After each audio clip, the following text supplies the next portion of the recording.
Alors bonjour à tous, enchanté d'être là aujourd'hui pour vous parler un petit peu de mon expérience, des différents projets que j'ai menés et en espérant que ça vous inspire aussi vous dans ce que vous faites au quotidien. Moi, en toile de fond, je vais vous parler de beaucoup de choses, je vais vous parler surtout des changements des modes de travail, comment est-ce qu'on peut réimaginer les modes de travail, c'est quoi le travail demain. Et comment est-ce que, à votre échelle aussi, c'est quelque chose que vous pouvez appliquer sans dire que ce qu'on fait est exactement ce que vous allez faire, puisque vous avez une expérience qui est tout à fait différente. Vous êtes dans un groupe, un grand groupe, vous avez des personnes sous votre responsabilité. Mais je vais essayer de vous montrer un peu nous ce qu'on a fait, comment est-ce qu'on en est arrivé à créer les différents projets qu'on a créés. Le tout premier projet donc, que j'ai créé, c'était il y a 5 ans. Directement après ma sortie d'école, j'étais à Berlin, je finissais mes années d'études à l'ESCP. Et en fait, s'est posé la question de comment est-ce que j'ai envie de travailler. Moi, j'avais travaillé à peu près 2 ans, mis bout à bout, en stage dans différentes entreprises. Et il me semblait qu'il y avait un espèce de décalage entre en fait, les modes de travail qui étaient ceux qu'on observait dans les grandes entreprises, ou dans les entreprises, par rapport aux moyens qu'en fait, aujourd'hui, on avait à notre disposition. Et les nouveaux moyens qu'on pouvait mettre à disposition des employés pour travailler différemment. Et la première chose qui nous est venue à l'esprit, c'est qu'en étant étudiant et en ayant bossé toujours à droite à gauche, dans des cafés les uns chez les autres, souvent à distance, on s'est dit cette notion de lieu physique, cette notion d'être ensemble dans un même lieu physique, d'aller tous les jours au travail au même endroit, c'est pas forcément quelque chose qui est complètement pertinent aujourd'hui avec les nouveaux moyens de technologie.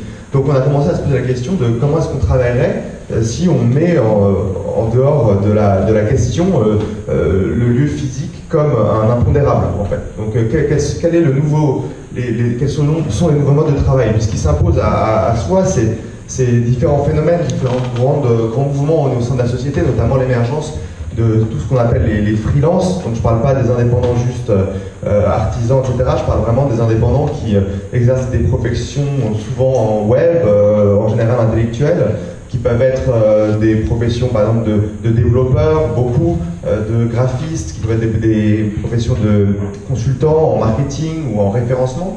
Et toutes ces personnes-là, aujourd'hui, de plus en plus, elles sortent de l'entreprise pour être entre guillemets, leur propre patron et pour travailler pour différentes personnes. Et voilà. Et ces personnes-là, en fait, elles se retrouvent avec un problème et un paradoxe, c'est que même si elles ont plus besoin du lieu physique, on se rend compte qu'il y a des limites et qu'en fait, être chez soi tout le temps, ça peut être quelque chose d'assez pénible et que ce cadre social qu'apporte l'entreprise, tous ses collègues, etc., en fait, ça leur manque.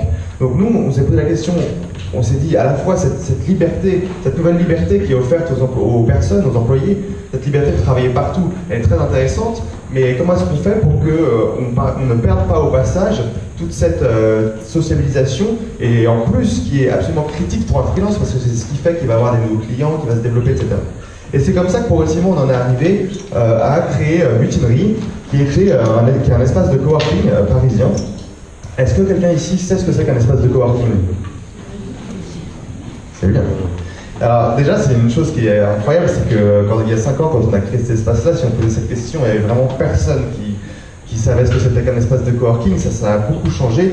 Pour ceux qui sont moins familiers avec le terme, un espace de coworking, c'est un espace de travail partagé dans lequel un certain nombre de porteurs de travailleurs indépendants, que ce soit des porteurs de projets, des entrepreneurs ou bien des freelances, vont venir travailler sur des formules en général flexibles. Ça peut être 3 jours par mois, 10 jours par mois, à la journée ou en illimité. Au-delà de l'espace physique, c'est toute une communauté d'entrepreneurs qui se retrouvent à un endroit, qui va commencer à former des liens, qui va commencer à travailler ensemble aussi sur des projets. Et ça, c'est quelque chose qu'on observe au jour le jour. Donc un espace de coworking, vous en avez aussi un bel exemple ici, puisque vous êtes aussi dans un espace de coworking au Sunspace, un espace de coworking un peu spécial, puisqu'il abrite la communauté Make Sense, donc assez orientée entrepreneurs sociaux. Mais les gens qui viennent travailler ici tous les jours ne sont pas forcément des personnes qui travaillent sur les mêmes projets, ce sont des personnes qui ont des affinités, qui vont travailler ensemble de fait, mais qui ne travaillent pas au jour le jour sur les mêmes projets. Donc c'est un peu ça qu'on a fait, pour vous donner une idée un peu de à quoi ça peut ressembler un espace de coworking. Alors c'est effectivement un peu à mi-chemin entre un café, on a une zone café devant, un café, un bureau, là, pareil les photos ça va être un petit peu difficile, mais c'est un espace qui n'est pas vraiment commun, c'est un espace sur lequel nous, on n'a quasiment aucun poste fixe. C'est les gens arrivent le matin avec leur ordinateur et se posent là où ils veulent. Ça nous permet aussi de rendre ce lieu très flexible de la même façon qu'on est là ici aujourd'hui à faire un événement, à faire une conférence, à partager de la connaissance. Et ben on peut tout bouger sur les côtés et transformer cet espace-là pour accueillir un événement qui a du sens pour la communauté. Donc au-delà de l'espace de travail, vous l'avez compris, moi je dis souvent que mon métier c'est de vendre des bureaux à des gens qui n'en ont pas besoin. Qu'est-ce que les gens vont chercher? Évidemment, c'est surtout le contexte, l'écosystème et la communauté que nous on va essayer de créer.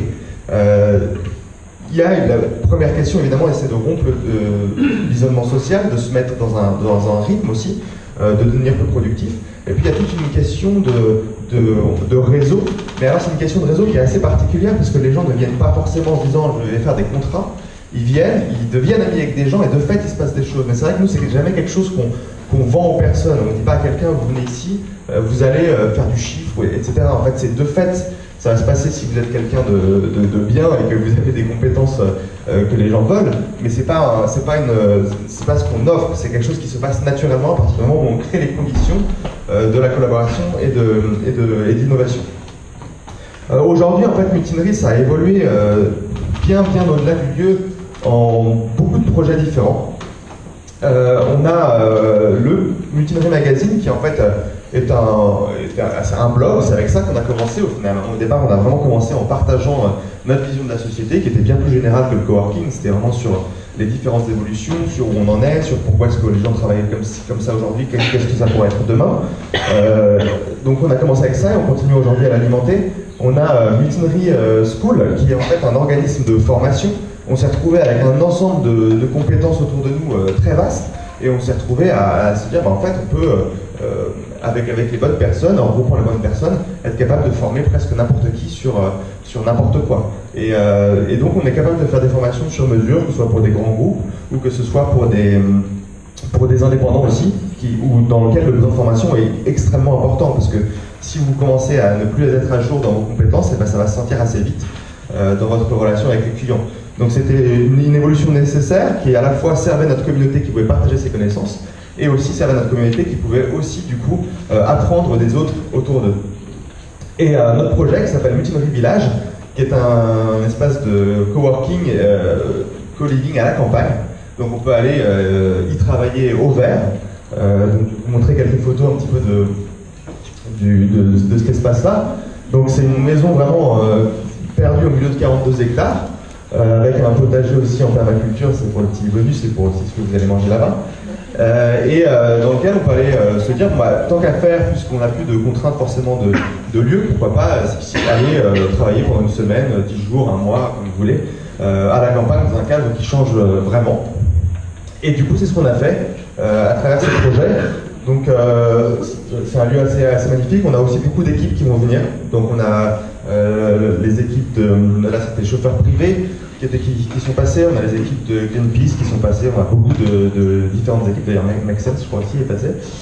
Travailler là-bas pendant quelques jours et se ressourcer et se concentrer sur son projet. Tout ça, ça va rejoindre un petit peu l'idée de fond qui est qu'est-ce qui se passe à partir du moment où le lieu physique n'est plus une contrainte. Et ça nous a amené, ça m'a amené personnellement à lancer un autre projet, à peu près en même temps que Mutinerie Village, il y a 3 ans, qui s'appelle Copas. Et Copas, c'est quoi? C'est un réseau d'espaces de coworking. Donc les espaces de coworking qui sont dans ce réseau-là, il y en a à peu près plus de 700, dans 300 villes et dans 70 pays. Ce sont des espaces qui sont indépendants, c'est pas nous qui les contrôlons, c'est vraiment des espaces qui sont indépendants. On a juste créé un outil qui va permettre de travailler n'importe lequel de ces espaces-là avec un seul abonnement, comme si vous étiez membre de chaque espace. Et donc on travaille avec des indépendants qui veulent travailler de n'importe où, qui ont des besoins de mobilité plus grands. On travaille avec un certain nombre de personnes qu'on appelle des digital nomades aujourd'hui, c'est-à-dire des personnes qui n'ont même pas forcément un lieu physique de prédilection, qui vont pouvoir travailler un peu de n'importe où. Et on travaille aussi avec un certain nombre d'organisations qui peuvent utiliser la plateforme pour donner accès à leurs employés, à leurs équipes, facilement à l'ensemble de ces espaces de coworking. Ça peut être dans une démarche d'innovation, ça peut être dans une démarche de confronter leurs équipes à des nouveaux modes de travail, des nouveaux écosystèmes, éventuellement de les faire rencontrer un certain nombre de talents et de freelances avec qui ces équipes-là vont aussi peut-être travailler dans le futur En tout cas, c'est les ouvrir vers quelque chose un peu de différent, quelque chose dont ils n'ont pas l'habitude. Donc des espaces, on a forcément mutinerie, mais on en a à Lyon, ici c'est la Cordée, on en a à Bali, ici c'est ça s'appelle Ubud, c'est à Ubud, forcément.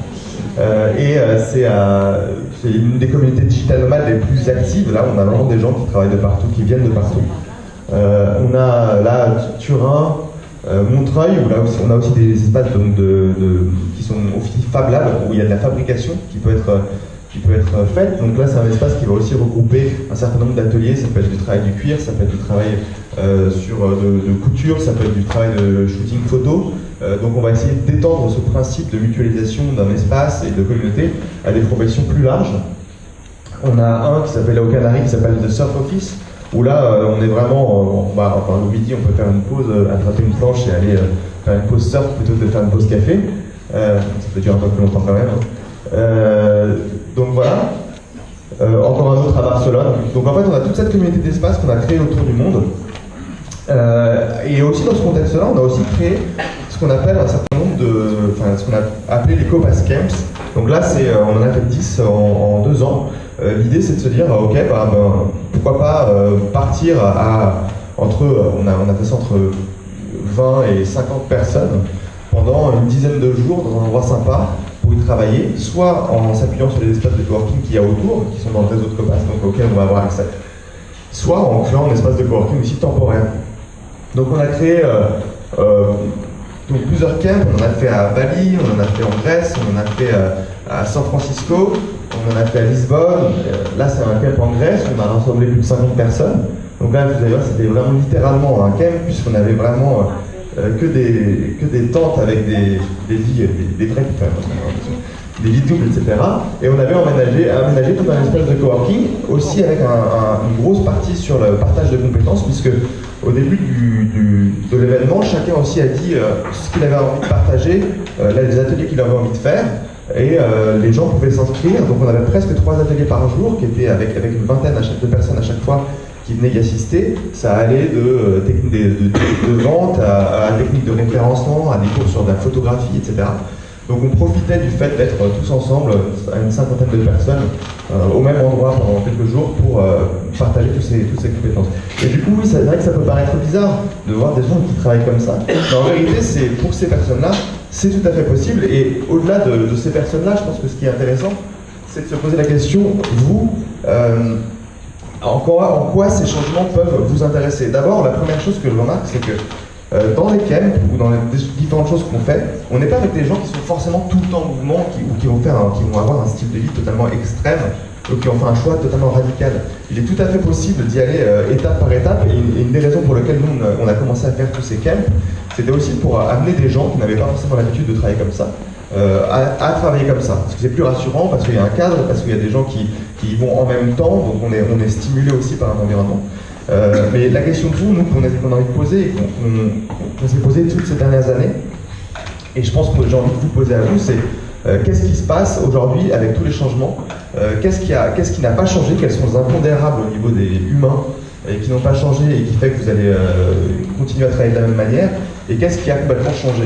C'est-à-dire que si on regarde bien l'histoire du bureau, l'histoire du travail, là d'abord le bureau, enfin le fait d'aller dans un endroit physique en tant que tel, c'est vraiment né avec au final l'industrialisation et le fait qu'il fallait réunir au même endroit du capital et du travail, des machines qui coûtaient très cher et qui étaient rares et qui étaient concentrées au même endroit, qui étaient détenues par peu de personnes, et du travail, des gens qui venaient ici.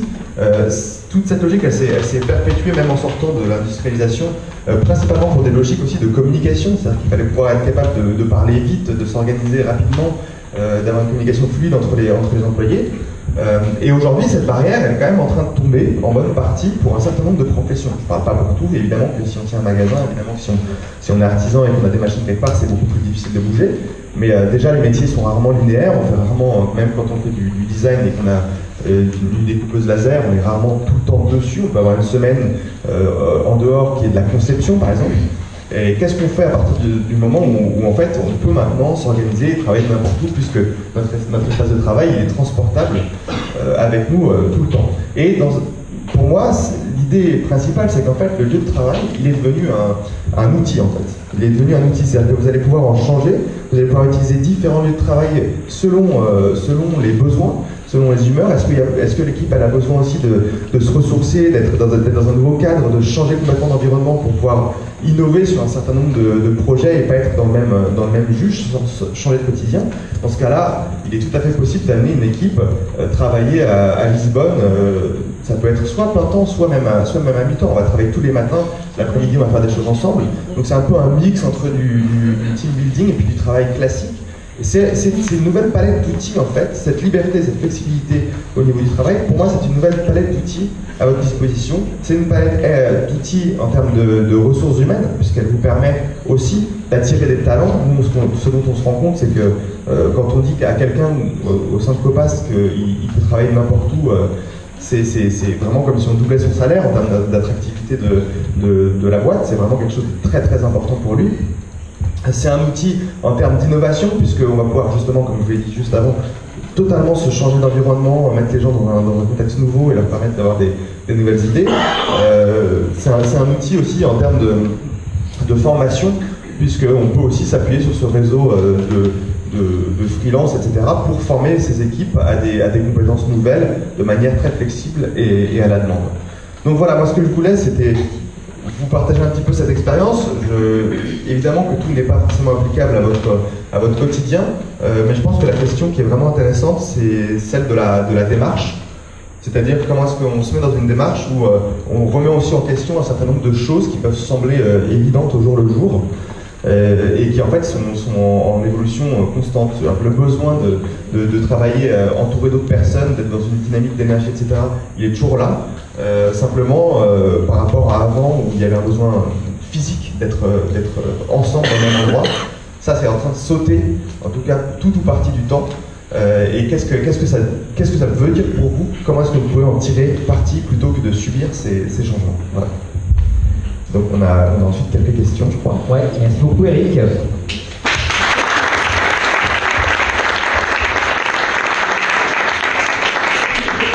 Et on a effectivement 5 minutes pour des questions de votre part. Voilà, c'est des questions. N'hésitez pas. Pour la première, la plus difficile. Ah, ouais. Attendez, je ne pas. Oh, j'ai la voix qui pleure. Sauf si vous enregistrez. Est-ce que vous gagnez de l'argent avec? Oui, tout à fait. C'est une bonne question. Oui. Alors sur l'espace de coworking, c'est assez classique, hein, c'est de la location d'espace. Les gens vont avoir un abonnement qui est autour de 290 € par mois pour un abonnement illimité, et 190 € pour 10 jours, etc. Et vont pouvoir utiliser leur journée comme ils le veulent dans le mois. Donc ça c'est vraiment un système plus classique. Après, autour de ça, on fait aussi un certain nombre d'activités événementielles, certaines pour lesquelles on est force de proposition, et donc pour lesquelles on édite en fait, l'événement, on fait venir des gens. Ça peut être des événements gratuits qui sont plus pour la communauté d'animation, ça peut être des événements payants, et ça peut même être des événements hors les murs, puisqu'on a fait le 16 mars dernier la première Freelance Fair.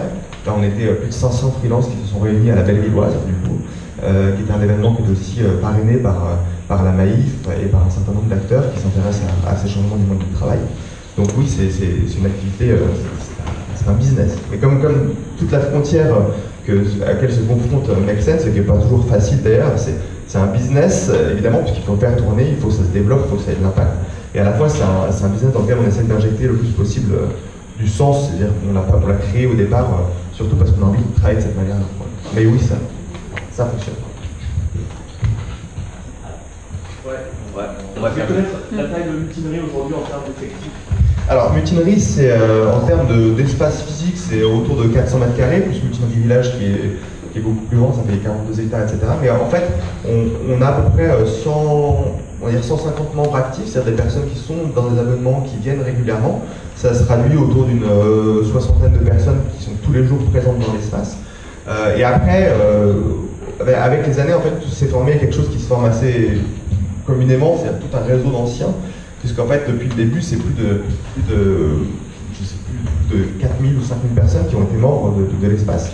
Et du coup, qui continuent à se voir. En fait, on a fêté les 5 ans de Mutinerie là récemment, et il y avait, je pense, les 3 quarts des personnes qui sont plus forcément physiquement dans l'espace, mais qui sont toujours très attachées à cette communauté. Donc voilà, ça tourne de cette manière-là, et nous on a fait le choix assez conscient de ne pas forcément se développer dans le sens de l'immobilier du terme, de ne pas forcément faire plein d'espace, mais plutôt d'utiliser le potentiel des gens pour créer des nouveaux projets. Donc en fait, on lance aussi un nouveau projet qui s'appelle Multivie United, où là on va se dire, nous on a plein de compétences autour, on a des entrants puisqu'on est en contact avec un certain nombre de grands groupes, pourquoi pas leur proposer en fait de monter des équipes un peu temporaires, être une sorte d'agence, où on va apporter aussi des affaires aux gens, à notre communauté. Et à la fois, on sait que c'est des personnes qui savent travailler ensemble, qui se connaissent, qui sont dans le même espace. Et donc, on devient une espèce d'entreprise à l'envers. Ma question, c'était, tu as combien de collaborateurs dans ta... On est, avec les différents projets, on est une quinzaine. D'accord. En fait, la question de fond, c'était à quel moment, toi, en tant que start-upper, tu crains de sortir de cet univers de la start-up pour passer dans l'univers de l'entreprise?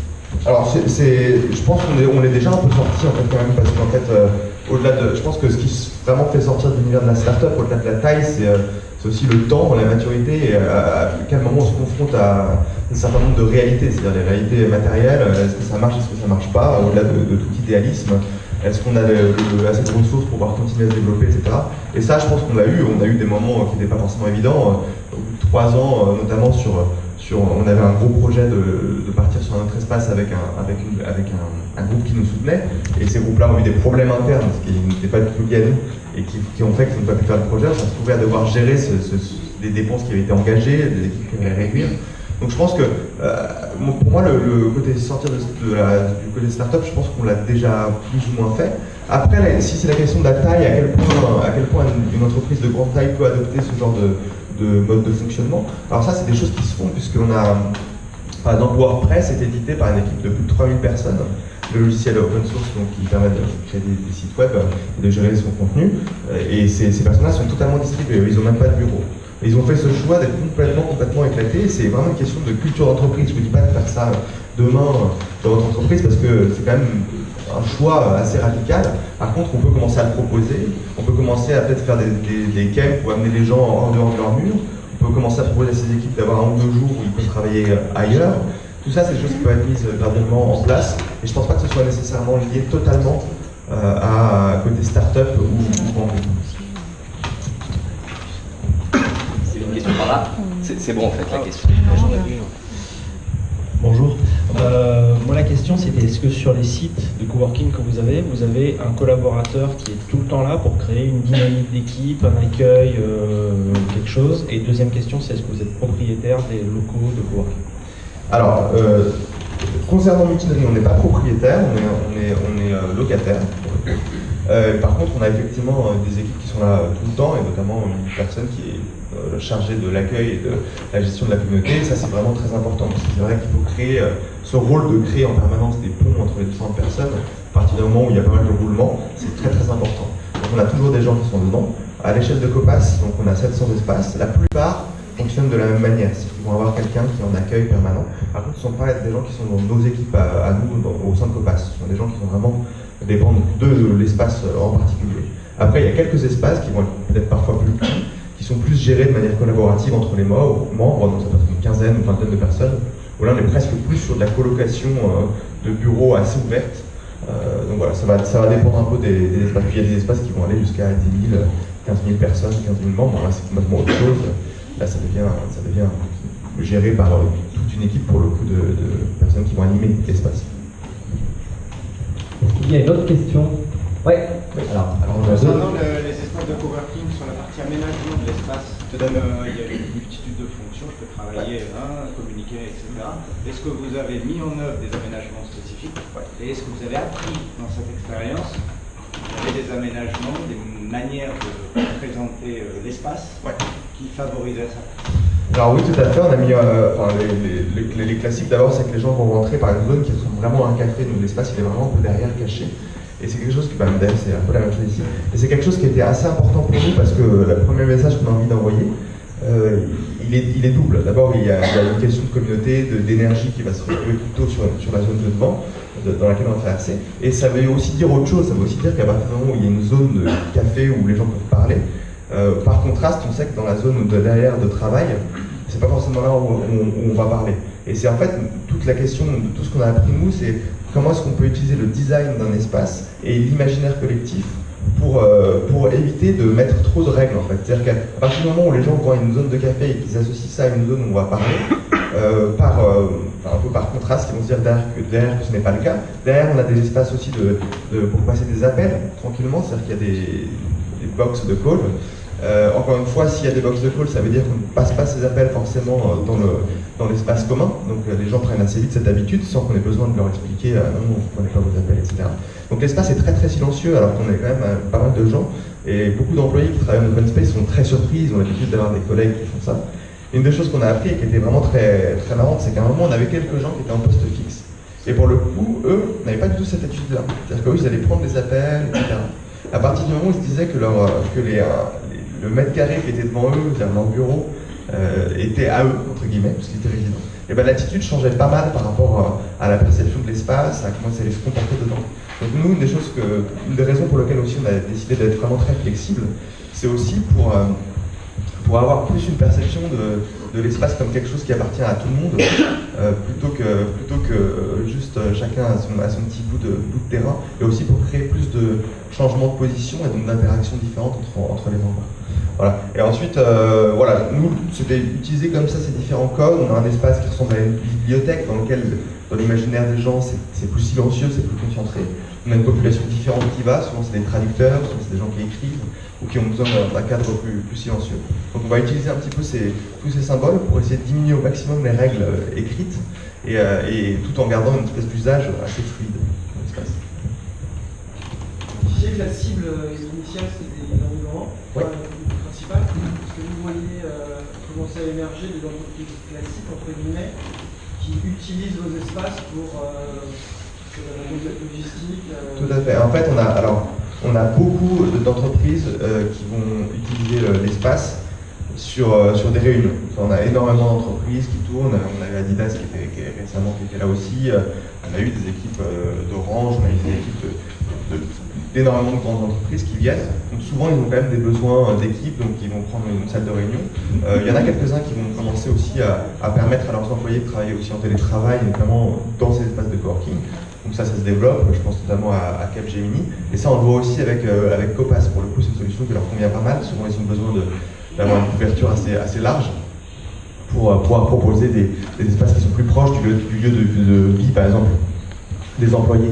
Donc sur Copas, on a aussi des équipes qui vont pouvoir donner accès facilement à ces espaces-là à leurs employés, de manière vraiment presque plus quotidienne. Sinon, c'est beaucoup de réunions pour l'instant. Et ensuite, il y a un certain nombre d'espaces qui se développent et qui offrent des salles de 5, 6, 7 personnes, dans lesquelles, là, vous avez vu celui qui était à Turin tout à l'heure, lui, il a toute une partie où il y a Coca-Cola qui a une partie de ses équipes, etc. Mais là, ils ont quand même besoin d'avoir une partie d'être ensemble. Ça peut être des enjeux de confidentialité aussi. Mais ils veulent être dans cet écosystème-là quand même. Et il y a aussi des entreprises qui créent leur propre espace presque en interne, peut-être que dire un mode du corps coworking. Oui, tout à fait. Alors ça, c'est un truc qui se fait de plus en plus, qui est de se dire, nous, on a aussi parfois, les espaces, les entreprises ont parfois des ressources immobilières importantes, parfois en trop, et du coup, elles se posent aussi la question de se dire, comment ça pourrait être bénéfique pour moi d'accueillir aussi au sein de mon entreprise des gens qui n'en font pas partie forcément. Et donc ça, par exemple, je sais que il me semble que c'est le Financial Times ou le New York Times qui a ouvert toute une partie de 2 étages, je crois, de ces buildings à des gens qui peuvent être freelance. Alors en plus, dans le métier des médias, etc., il y a aussi beaucoup de gens qui travaillent avec ces médias de manière freelance, donc c'est un peu bénéfique. Mais en fait, ils essaient de reconstituer ces logiques-là au sein et en fait de rendre les frontières entre ce qui est entreprise et ce qui n'est pas plus poreuses. Créer toute une zone je pense qu'il y a un noyau qui est vraiment purement entreprise et puis il y a tout un ensemble de prestataires, de freelance qui gravitent autour de ça, qui ne sont pas forcément dans l'entreprise mais qui travaillent régulièrement avec. Donc ils utilisent aussi ces méthodes-là. On a le temps pour une dernière question. Ouais. Comment vous entretenez votre état d'esprit du départ? C'est vrai que c'est une bonne question. Et c'est vraiment pas facile en vrai. C'est toute cette espèce d'énergie qu'on avait, et aussi peut-être une forme